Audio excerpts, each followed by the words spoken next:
أعوذ بالله من الشيطان الرجيم. بسم الله الرحمن الرحيم.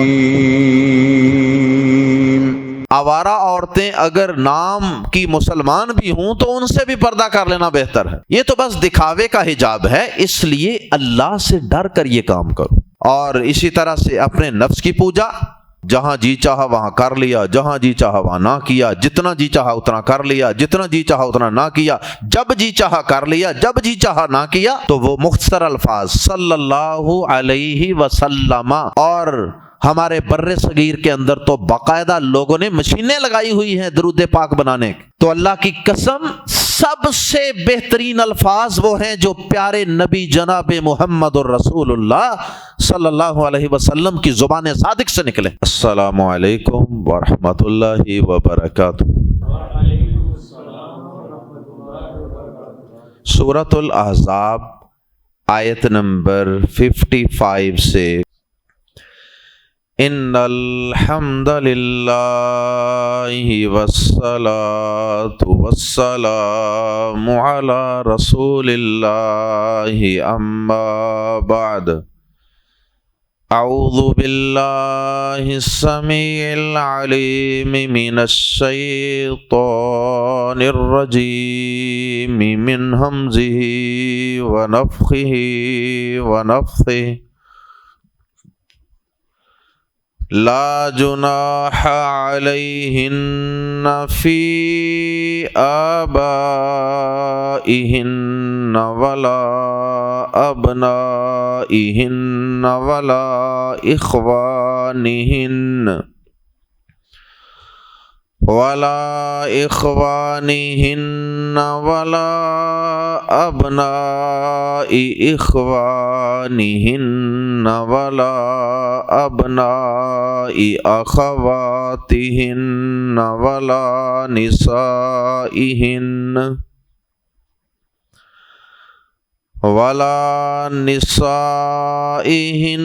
ولا ما ملکت ایمانہن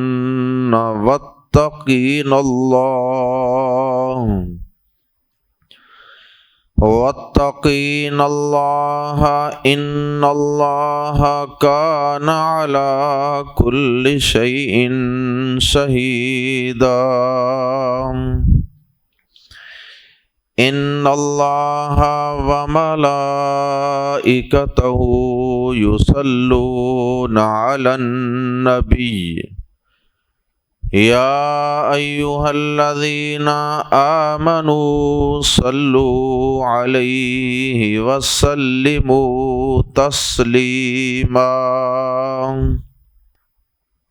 گزشتہ آیات میں پیارے نبی جناب محمد الرسول اللہ صلی اللہ علیہ وسلم کی ازواج مطہرات کو حجاب اور پردے کا حکم دیا گیا.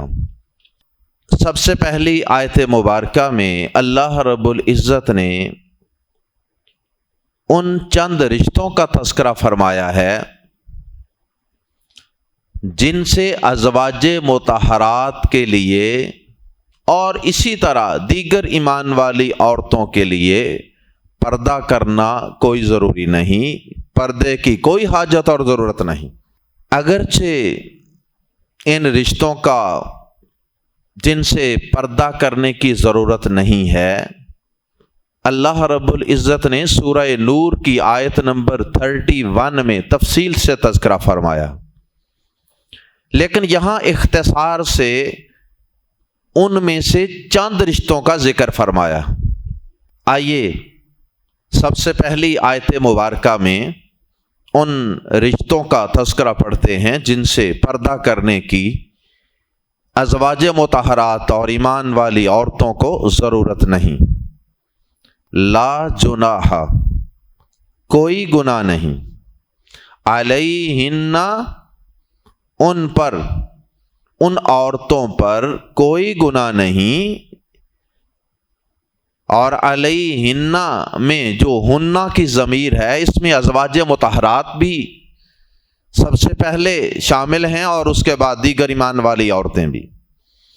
اور یاد رہے کہ پردے کے احکامات کے حوالے سے جو احکامات اور پابندیاں ازواج مطہرات کے لیے ہیں وہی پابندیاں ایمان والی دیگر عورتوں کے لیے بھی ہیں، اس میں کوئی فرق نہیں۔ لا جناح علیہن، ان عورتوں پر کوئی گناہ نہیں، فی آبائہن، ان کے یا اپنے باپوں میں، اپنے باپوں میں کوئی گناہ نہیں، مراد کہ اپنے باپوں سے حجاب نہ کرنے میں، اپنے باپوں کے سامنے بغیر حجاب کے آنے میں کوئی گناہ نہیں۔ ولا ابنائہن، اور نہ اپنے بیٹوں کے، ولا اور نہ اخوانہن، اپنے بھائیوں کے۔ اخوان جمع ہے اخن کی، اخ بھائی کو کہتے ہیں، اور اس کی جمع اخوان بھی آتی ہے اور اخوہ بھی آتی ہے۔ ولا اخوانہن، اور نہ اپنے بھائیوں کے، باپوں کے سامنے آنے میں بھی کوئی گناہ نہیں، بیٹوں کے سامنے آنے میں بھی کوئی گناہ نہیں۔ یاد رہے کہ باپوں میں باپ بھی آتا ہے اور باپ سے اوپر دادا پردادا وہ سب آتے ہیں، اسی طرح نانا اور پڑنانا وغیرہ یہ سب اسی میں آتے ہیں۔ ولا اور نہ ہی ابنائی، بیٹوں کے، اخوانہن، ان کے بھائیوں کے، اور نہ ان کے بھائیوں کے بیٹوں کے سامنے، یعنی بھتیجوں کے۔ پہلے بھائیوں کا ذکر تھا، اب بھائیوں کے بیٹوں کا ذکر ہے۔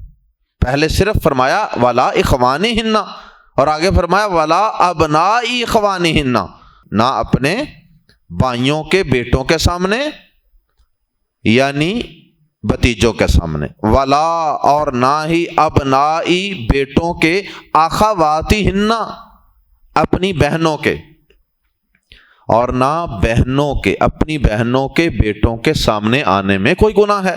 اور بہنوں کے بیٹوں کو کہتے ہیں بھانجے۔ بھتیجوں کے سامنے آنے میں بھی کوئی گناہ نہیں، اور بھانجوں کے سامنے آنے میں بھی بغیر حجاب کے کوئی گناہ نہیں۔ ولا اور نہ ہی نسائہن، اور نہ اپنی عورتوں کے سامنے آنے میں کوئی گناہ ہے، یعنی ایمان والی با اعتماد عورتیں۔ اس کی وضاحت سورہ نور کے اندر موجود ہے۔ مراد اس سے یہ ہے، وہاں اللہ پاک نے جو اپنی عورتیں نہیں ہیں ان سے پردہ کرنے میں رخصت عطا فرمائی، جس سے اہل علم نے یہ مسئلہ بیان کیا ہے کہ جو کافروں کی عورتیں ہیں، اور بالخصوص وہ عورتیں جو آوارہ قسم کی عورتیں، بے حیا عورتیں، اور ایسی آوارہ عورتیں اگر نام کی مسلمان بھی ہوں تو ان سے بھی پردہ کر لینا بہتر ہے، اس لیے کہ ایسی عورتیں اگر مسلمان اور ایمان والی عورتوں کے حسن و جمال کو دیکھیں گی تو وہ ان کے غیر محرم مردوں کے سامنے تذکرہ کریں گی اور پھر کئی برائی کی راہیں نکلیں گی۔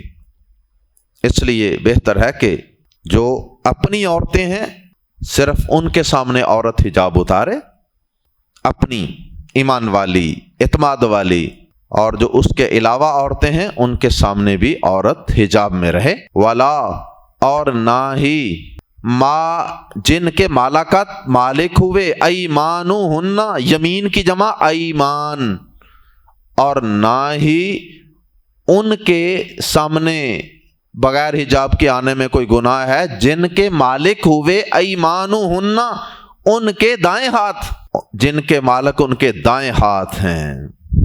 اس سے مراد آپ جانتے ہیں کہ غلام لونڈیاں ہوتے ہیں، بعض اہل علم نے کہا کہ اس سے مراد صرف لونڈیاں ہیں، کہ لونڈیاں وہ اپنی عورتوں میں نہیں آتی، لیکن چونکہ ان کی حیثیت اور سٹیٹس اس طرح کا ہوتا ہے کہ وہ بیچاری کمزور دب کے رہنے والی ہیں، تو اس لیے ان کے سامنے بھی اگر پردہ نہ کیا جائے تو کوئی حرج نہیں، بلکہ سورہ نور کی آیت مبارکہ کے اندر اس کا ذکر بھی ہے کہ ایسے ملازم اور خادم وغیرہ کہ جن کو عورتوں کے معاملات کے اندر کوئی دلچسپی نہیں ہے، بالکل درویش قسم کے، سائیں قسم کے لوگ، تو ان سے بھی عورت پردہ نہ کرے تو اس کی گنجائش ہے۔ تو اس لحاظ سے اس میں لونڈیاں آئیں گی اور غلام اگر آئیں گے تو وہ اس قسم کے غلام کہ جو عورتوں کے اس طرح کے حسن و جمال کے معاملات میں کوئی دلچسپی نہیں رکھتے۔ واللہ تعالی اعلم۔ واتقین اللہ، اور اللہ سے ڈر جاؤ۔ واتقین یہ فعل امر کا صیغہ ہے اور جمع مؤنث کا صیغہ ہے۔ عام طور پہ ہم پڑھتے ہیں نا اتقو یا ایھا الذین آمنوا اتقوا اللہ، تو اتقو کا صیغہ جو ہے وہ مذکر، جمع مذکر کا امر کا صیغہ ہے، اور یہ جمع مؤنث کا صیغہ ہے۔ واتقین اللہ، اور عورتوں اللہ سے ڈر جاؤ، اللہ سے ڈرو، پردے کے احکامات میں، حجاب کے معاملات میں اور احکامات میں اللہ سے ڈر جاؤ۔ کسی دنیا کے رشتے سے ڈر کر، جیسے خامند ہے، بھائی ہے، باپ ہے، اس سے ڈر کر پردہ کر لیا اور جب وہ پاس نہیں تو پردہ چھوڑ دیا، یہ حجاب، یہ شرعی حجاب نہیں ہے، یہ تو بس دکھاوے کا حجاب ہے۔ اس لیے اللہ سے ڈر کر یہ کام کرو۔ اور یہی وجہ ہے کہ حجاب کے حوالے سے ہمارے معاشرے میں بہت سی خواتین میں افراط و تفریط پایا جاتا، یا تو حجاب وہ کرتی ہیں تو برائے نام، اور یا پھر حجاب کرتی ہیں تو کچھ نے یہ پالیسی بنائی ہوئی ہے، کچھ فیملیز میں یہ دستور ہے کہ باہر والے لوگوں سے کر لیا، رشتہ داروں سے نہیں کرنا، رشتہ داروں سے نہیں کرنا، جتنے بھی رشتہ دار ہیں نا ان سے وہ عورتیں پردہ نہیں کرتی۔ اب یہ بھی خود ساختہ قانون، یہ اللہ تعالیٰ کا حکم تھوڑا مانا جا رہا ہے، یہ تو اپنی خاندانی روایات کو تسلیم کیا جا رہا ہے اور ان کو نبھایا جا رہا ہے کہ ہمارے خاندان میں یہ رواج ہے کہ باہر والوں سے پردہ کرو، اپنوں سے کوئی ضرورت نہیں۔ اللہ اکبر۔ اور کئی عورتیں جو ہیں وہ کیا کرتی ہیں، گھر سے نکلتے وقت برقع سرقہ حجاب اوڑھتی ہیں اور بازار پہنچتی ہیں تو وہاں حجاب ختم، وہاں باپے دی ہٹی، بلے دی ہٹی، ادھر بیٹھ کے جناب بوتلیں بھی پیتی ہیں، ان سے فروٹ چاٹ بھی کھا رہی ہوتی ہیں اور ان کے سامنے کوئی حجاب نہیں۔ اور بہت سی بچیاں جوان بچیاں وہ گھروں سے با پردہ حجاب میں لپٹ کر جاتی ہیں، کالج وین میں بیٹھ کر اور یونیورسٹی میں، کالج میں جا کر حجاب اتار کے بیگ میں رکھ لیتی، انا للہ و انا الیہ راجعون، اور وہاں بال بکھیر کر لڑکوں کے ساتھ دوستیاں اور یارانے اور گپ شپ۔ اللہ محفوظ فرمائے۔ اس لیے پردے کا حکم دینے کے بعد اور اس سے کچھ ایکسیپشنل کیس، یعنی جن سے پردہ کرنے کی ضرورت نہیں، ان کا تذکرہ کرنے کے بعد فرمایا واتقین اللہ، اللہ سے ڈر جاؤ۔ جو کام اللہ سے ڈر کے ہوتا ہے وہی درست ہوتا ہے، وہی باکمال ہوتا ہے اور وہی کامل اور اکمل ہوتا ہے۔ ان اللہ، بے شک اللہ کان ہمیشہ سے ہے، علی کل شیء، ہر چیز پر، شہیدا، پوری طرح شاہد۔ اللہ تعالیٰ ہر چیز پر پوری طرح شاہد ہے، یعنی اللہ تعالیٰ ہر چیز کو اچھی طرح دیکھ رہا ہے، آبزرور ہے، دیکھ رہا ہے، نگرانی کر رہا ہے کہ کون کیا کہاں کیا ہو رہا ہے۔ اور اس میں ایک قسم کی تنبیہ اور وارننگ ہے کہ اگر اللہ تعالیٰ کے پردے کے متعلق احکامات کے اندر تم اپنی من مانیاں کرو گے، خاندانی روایات، اور اسی طرح سے اپنے نفس کی پوجا، جہاں جی چاہا وہاں کر لیا، جہاں جی چاہا وہاں نہ کیا، جتنا جی چاہا اتنا کر لیا، جتنا جی چاہا اتنا نہ کیا، جب جی چاہا کر لیا، جب جی چاہا نہ کیا، تو یاد رکھنا کہ اللہ تعالیٰ ہر چیز کو پوری طرح دیکھ رہا ہے اور اللہ تعالیٰ ہر چیز کا شاہد ہے، کیونکہ اس کا علم اس کو ہر چیز دکھا رہا۔ اللہ اکبر۔ اور یاد رہے کہ ان کے علاوہ دیگر بھی کچھ محرم رشتہ دار ہیں جن کا حدیث میں ذکر ہے اور سورہ نور میں ذکر ہے، ان سے بھی پردہ کرنے کے حوالے سے یہی حکم ہے کہ ان سے بھی پردہ کرنے کی ضرورت نہیں ہے، مثلا چچا، مثلا ماموں، اس طرح کے جو رشتے ہیں۔ البتہ خالو کے ساتھ کوئی بلڈ ریلیشن نہیں ہے، خالو سے پردہ ہے، پھوپھا سے پردہ ہے، اور اسی طرح کے اور کئی رشتے ہیں۔ بہرحال یہاں پر یہ بات بھی یاد رہے کہ دیگر تمام محرم رشتے جن کا دیگر مقامات پہ تذکرہ ہے، ان رشتہ داروں میں نسبی رشتے بھی آتے ہیں جو نسب کی وجہ سے رشتہ داریاں، اور رضاعت کی وجہ سے جو رشتہ داریاں ہیں ان رشتوں میں بھی پردہ نہیں ہوگا۔ جیسے آپ نے اور کسی اور مرد نے ایک ماں کا دودھ پیا تھا، تو اب وہ پتہ نہیں کون تھا، دور دراز کا کوئی آدمی تھا، لیکن اس نے اور آپ نے دونوں نے ایک ماں کا دودھ پی لیا، تو اب وہ آپ کا رضائی بھائی بن گیا، اب اس سے بھی پردہ کرنے کی کوئی ضرورت نہیں ہے، اور اسی طرح اس سے نکاح بھی نہیں ہوگا۔ اس سے قبل چونکہ اس سورہ مبارکہ میں نبی پاک صلی اللہ علیہ وسلم کے حقوق اور آپ کی ازواج مطہرات کے کئی حقوق اور ان کی عزت اور احترام کے حوالے سے کئی باتیں اللہ پاک نے بیان فرمائیں۔ مثلا نبی صلی اللہ علیہ وسلم کا مومنوں پر ان کی جانوں سے بھی زیادہ حق ہے۔ اسی طرح سے نبی صلی اللہ علیہ وسلم کے لیے 4 سے زیادہ بیویوں کی اجازت ہے۔ آپ خاتم النبیین ہیں، آپ کی بیویاں ایمان والوں کی مائیں ہیں، امہات المومنین ہیں۔ اسی طرح آپ کے بعد آپ کی بیویوں سے ایمان والوں کے لیے نکاح کرنا جائز نہیں ہے۔ اب اللہ پاک نے جو نبی پاک صلی اللہ علیہ وسلم اور آپ کی ازواج کے اتنے مقام و مرتبے بیان فرمائے تھے گزشتہ آیات میں، ان کا خاص خیال رکھنے کا سبب بیان فرمایا کہ وہ اتنا مقام اور ان کی عزت اور احترام کیوں ہے، اس کا سبب بیان فرمایا۔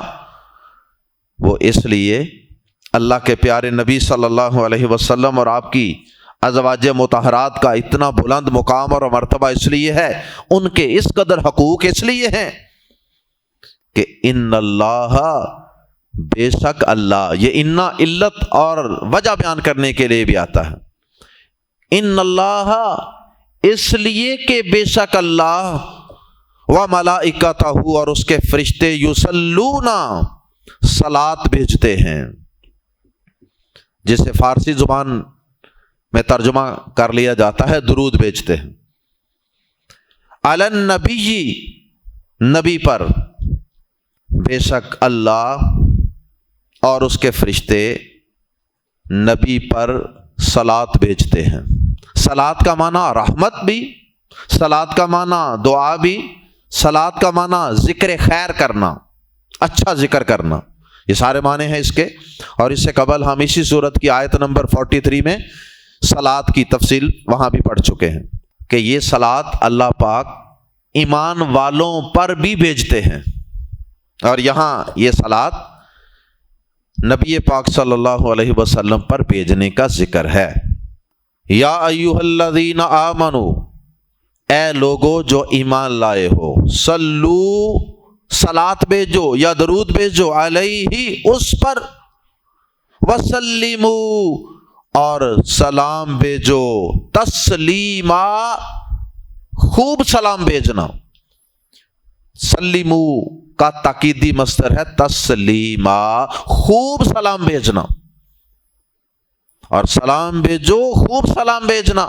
جب اللہ پاک نے آخری حصے میں حکم دے دیا ایمان والوں کو 2 چیزوں کا، ایک صلاۃ کا اور ایک تسلیم کا، سلام کا، صلاۃ و سلام، صلاۃ و سلام بھی کہہ سکتے ہیں اور درود و سلام بھی کہہ سکتے ہیں۔ تو اس کا مطلب یہ ہوا کہ پچھلے حصے میں بھی سلام کا لفظ موجود تھا، لیکن اسے حذف کر دیا گیا کہ وہ خود بخود سمجھ میں آ جائے گا۔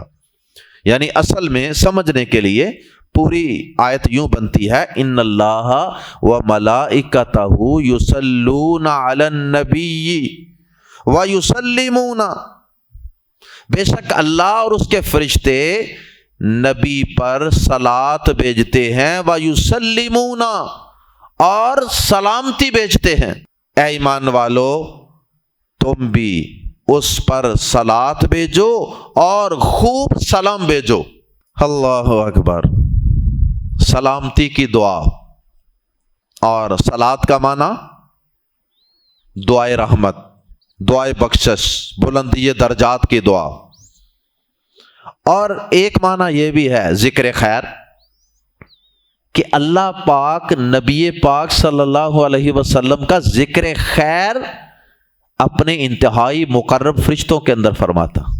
تو جب اللہ پاک اپنے انتہائی مقرب فرشتوں کے اندر نبی پاک صلی اللہ علیہ وسلم کا ذکر فرماتا ہے، تو پھر ایمان والو تمہارا بھی فرض بنتا ہے کہ تم بھی اپنے نبی پر درود و سلام بھیج کر ان کا ذکر خیر کرو، اور ان کے لیے رحمت کی اور بخشش کی اور بلندی درجات کی دعا کرو۔ اللہ اکبر۔ اب ہوا یہ، صحیح بخاری میں حدیث ہے، چونکہ پورا دین آہستہ آہستہ مرحلہ وار مکمل ہوا ہے، نماز بھی یک دم ساری کی ساری نماز اللہ تعالیٰ نے اور نبی پاک نے سکھا نہیں دی تھی ایمان والوں، بلکہ آہستہ آہستہ دین مکمل ہوا تھا۔ اسلام کے ابتدائی دور میں نماز کی موجودہ شکل نہیں تھی۔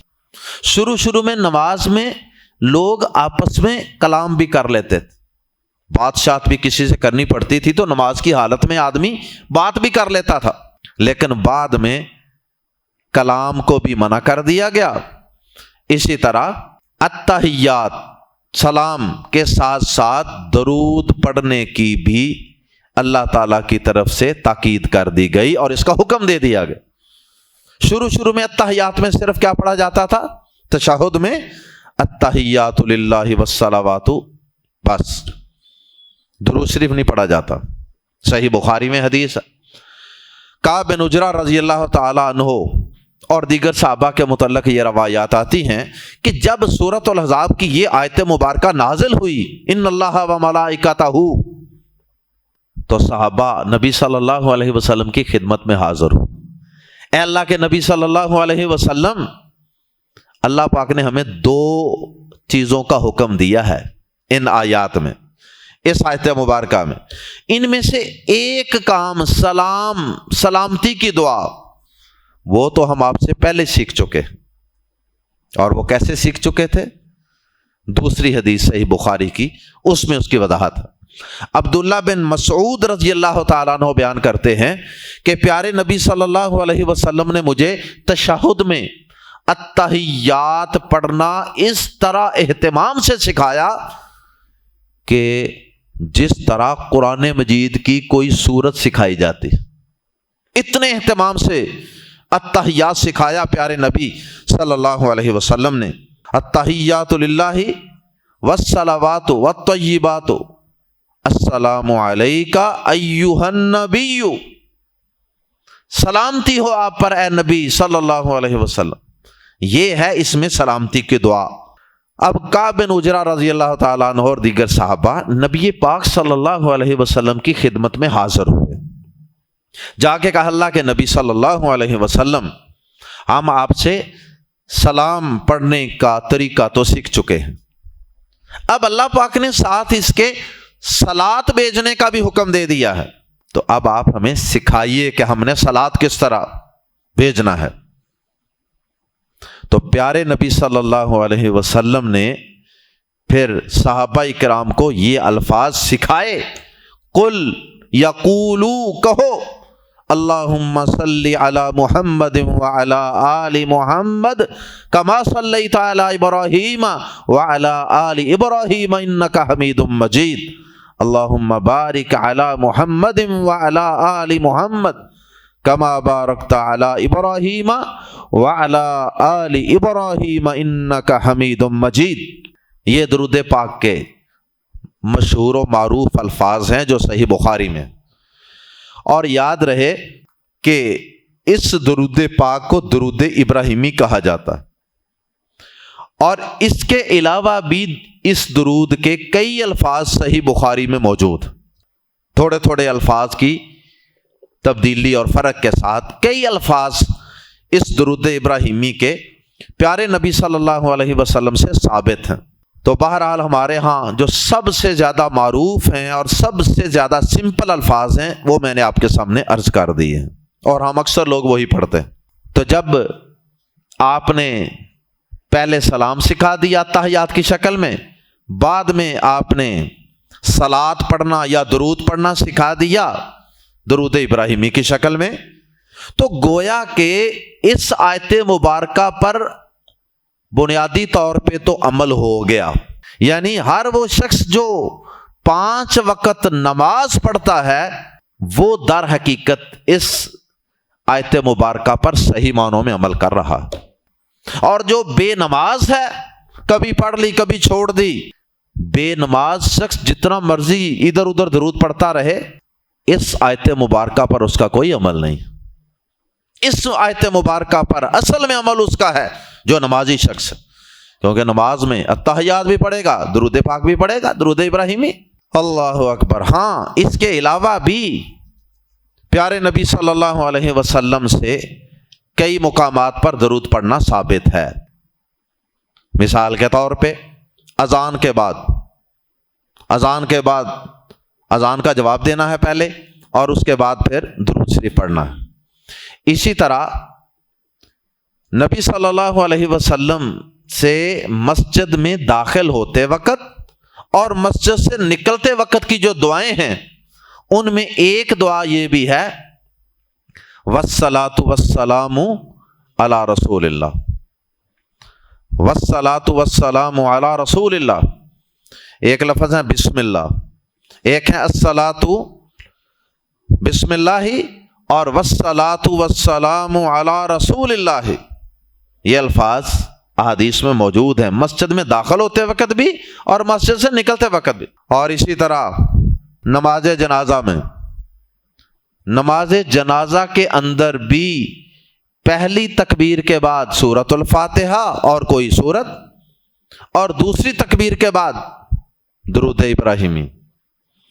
اسی طرح سے جمعہ کے دن درود پاک پڑھنے کی نبی صلی اللہ علیہ وسلم نے بطور خاص تلقین فرمائی، اور اسی طرح پیارے نبی صلی اللہ علیہ وسلم کا اسم گرامی، نام نامی سننے پر درود پاک پڑھنے کا بھی حکم ہے، اور جو نہیں پڑھتا اسے بخیل اور کنجوس کہا گیا، اور اس کے لیے اور بھی بڑی وعیدیں ہیں۔ اللہ اکبر۔ اسی طرح نماز کے اندر بھی۔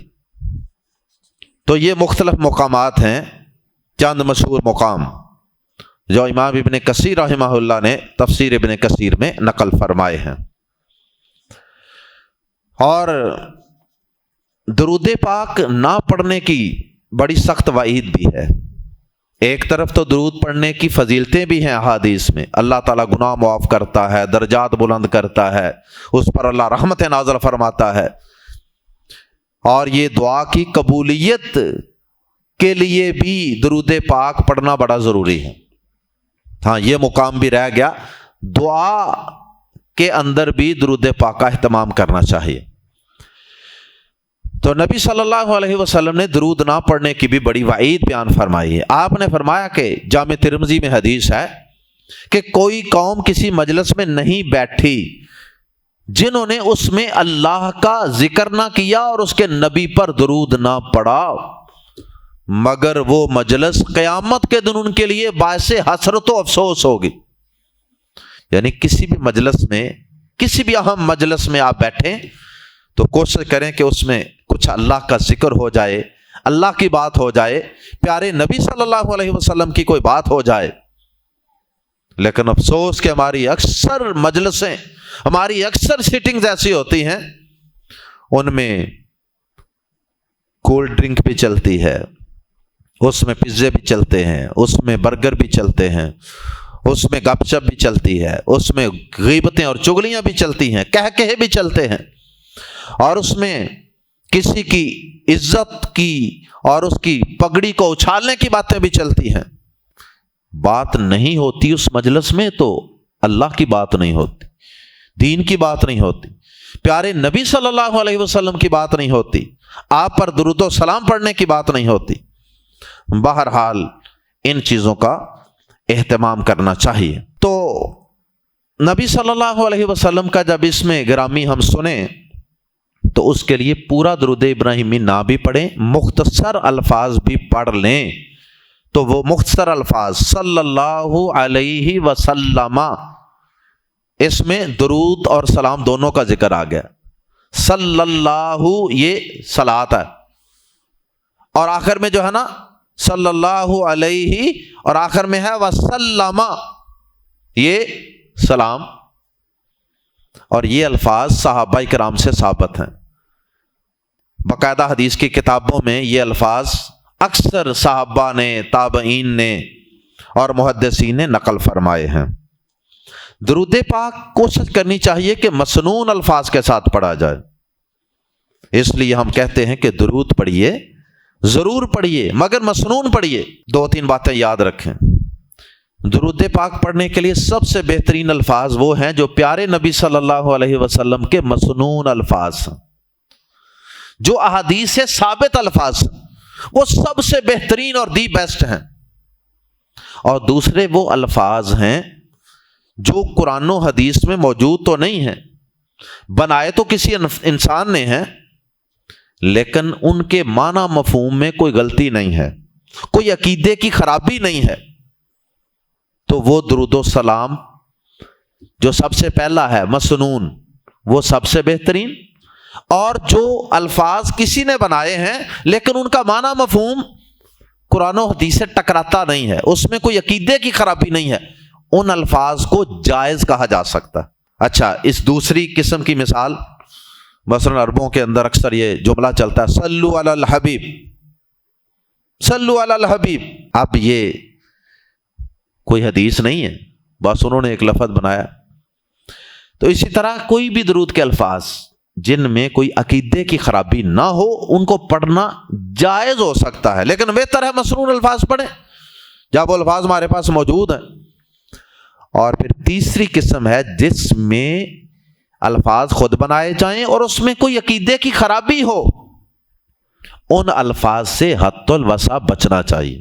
افسوس کہ آج مسلمانوں نے مسنون دعائیں اور مسنون درود کے الفاظ چھوڑ دیے، اور ہمارے بر صغیر کے اندر تو باقاعدہ لوگوں نے مشینیں لگائی ہوئی ہیں درود پاک بنانے کی۔ یقین کریں کہ سینکڑوں نام آپ کو درود کے ملیں گے، فلاں درود، فلاں درود، فلاں درود۔ پتہ نہیں یہ نام کس نے رکھے، پتہ نہیں یہ الفاظ کس نے بنائے، اور پھر ہر درود کی اپنی طرف سے فضیلتیں بھی گڑی ہوئی ہیں۔ یہ درود پڑھو گے یہ ملے گا، یہ درود پڑھو گے یہ حاصل ہوگا۔ یہ سب درود احادیث میں موجود نہیں ہیں، جو ہمارے ہاں مختلف ناموں سے مشہور و معروف ہیں اور باقاعدہ پرنٹڈ ہیں، اور ہماری مائیں بہنیں بیٹیاں تو بالخصوص بڑی لائی لگ ہوتی ہیں اس معاملے میں۔ بس کوئی ان کو باہر گلی میں بھی وہ کئی پھیری والے بھی آتے ہیں اور وہ بھی بیچ رہے ہوتے ہیں، اور یہ ماشاءاللہ لے لیتی ہیں اور پڑھتی رہتی ہیں، 1000 دفعہ پڑھو اور 2000 دفعہ پڑھو، اور کئی قبرستان جا کے پڑھتی ہیں۔ تو اللہ کی قسم سب سے بہترین الفاظ وہ ہیں جو پیارے نبی جناب محمد الرسول اللہ صلی اللہ علیہ وسلم کی زبان صادق سے نکلے۔ اگر کسی مسلمان کے دل میں یہ بات ہے نا کہ یار یہ تو عام سے الفاظ ہیں جو اللہ کے نبی نے بتائے، تو میں ذرا کچھ اسپیشل الفاظ بنا کے پڑھتا ہوں، یہ والا درود پڑھوں گا نا اس سے بڑے فائدے ہوں گے، یہ شیطانی سوچ اس کے دماغ میں شیطان نے ڈالی ہے۔ اللہ تعالی ہمیں اس سے بچنے کی توفیق عطا فرمائے۔ اب یہاں ایک آخر میں مسئلہ بھی عرض کر دوں، نماز جس کی 3 یا 4 رکعتیں ہوتی ہیں، اس میں ہم 2 دفعہ تحیات یعنی تشہد میں بیٹھتے ہیں۔ عام طور پہ یہ مشہور اور معروف ہے کہ پہلے تشہد میں درود شریف نہیں پڑھا جاتا، التحیات پڑھی جاتی، اور دوسرے میں التحیات بھی پڑھتے ہیں، درود شریف بھی پڑھتے ہیں۔ لیکن بہتر یہ ہے کہ پہلے تشہد میں بھی التحیات بھی پڑھے اور درود شریف بھی، اور دوسرے میں بھی التحیات بھی پڑھیں اور درود شریف بھی پڑھیں۔ کیوں؟ جب یہ آیت اتری تھی اس سے پہلے کیا پڑھتے تھے؟ التحیات۔ کہاں کہاں پڑھتے تھے؟ ایک جگہ پر کہ 2 جگہوں پر؟ 2 جگہوں پر۔ پہلے تشہد میں بھی التحیات پڑھتے تھے اور دوسرے میں بھی پڑھتے تھے، 2 جگہوں پر پڑھتے تھے۔ اور اس آیت کے اترنے کے بعد نبی پاک صلی اللہ علیہ وسلم کی خدمت میں حاضر ہوئے اور آ کر کیا کہا؟ اللہ کے پیارے نبی صلی اللہ علیہ وسلم، اس آیت میں 2 چیزوں کا حکم ہے، ایک پر عمل کرنا، ایک بات پر عمل کرنا یعنی سلام بھیجنے کا طریقہ تو ہم آپ سے پہلے ہی سیکھ چکے ہیں۔ اور وہ کتنی جگہوں پہ سیکھا تھا؟ ایک جگہ پہ کہ 2 جگہوں؟ 2 جگہوں پہ سیکھا تھا، پہلے تشہد میں بھی اور دوسرے میں بھی۔ اب آپ ہمیں اس آیت کے دوسرے حصے یعنی صلاۃ یعنی درود بھیجنے کا طریقہ وہ بھی سکھا دیجئے۔ تو آپ نے کیا کہا؟ پڑھو اللہم صلی علی محمد وعلی آل محمد۔ تو صحابہ نے پھر درود ابراہیمی کو بھی التحیات کے ساتھ ملا لیا۔ جب ملا لیا تو اس پوری آیت پر عمل ہو گیا، صلاۃ بھی ہو گیا اور سلام بھی ہو گیا۔ اچھا، اب سلام 2 جگہ پہلے پڑھ رہے تھے تو صلاۃ ایک جگہ کیوں پڑھنا ہے؟ جہاں جہاں سلام تھا وہاں وہاں ساتھ کیا جوڑنا؟ صلاۃ بھی۔ تو وہ 2 جگہوں پہ جڑے گا کہ ایک جگہ پہ؟ جہاں جہاں التحیات ہے وہاں وہاں ساتھ درود شریف بھی جوڑنا ہے۔ پھر عمل ہوگا صحیح معنوں میں اس آیت مبارکہ پہ صلاۃ و سلام پڑھنے کا جو اللہ پاک نے یہاں حکم بیان فرمایا ہے۔ اللہ اکبر۔ اللہ تعالی ہم سب کو پیارے نبی صلی اللہ علیہ وسلم پر کثرت سے درود و سلام پڑھنے کی توفیق عطا فرمائے۔ سبحانک اللہم و بحمدک اشہد ان لا الہ الا انت استغفرک و اتوب الیک۔